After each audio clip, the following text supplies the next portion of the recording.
What did you see defensively that Cleveland was able to just get done tonight? We didn't get much done at all defensively. They got what they wanted. We own it. One of our poor performances defensively, we just could not get our hands on them, and no momentum defensively at all. So from start to finish, poor defensive effort. We own it. We got to get better and grow from this.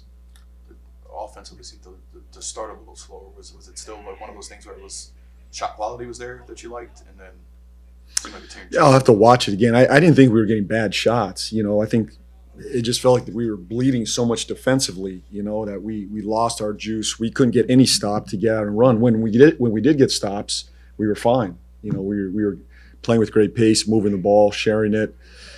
But we were playing against a set defense, and then I felt their physicality. They were just a more physical team from the start on both sides of the ball. So, that's an area that we've been moving the needle on, and we become more the aggressive team, and we just didn't have that tonight.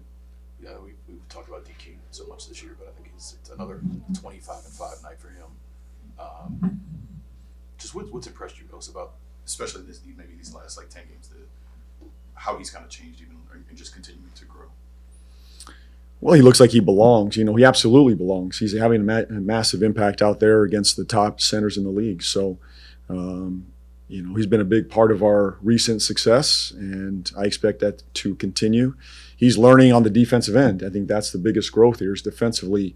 Coverages, personnel, they have two elite players right now that you got to be up and pick and roll, and Allen's rolling, and they're playing fast, and the gym is moving. So, but to his credit, he's staying. He's asking a lot of questions. He's growing both sides of the ball. So, really like his progress. And then what did you think of Job Price did coming off of? I know you're trying to manage the games with the two-way stuff, but being inactive 2 games, and then coming back and right into the starting line. That's what he's done all year. He goes from not playing to playing. He never knows when his number is going to get called, but every time we've called his number, he's produced, and he's been great. So another example tonight. Good. Thanks, everybody.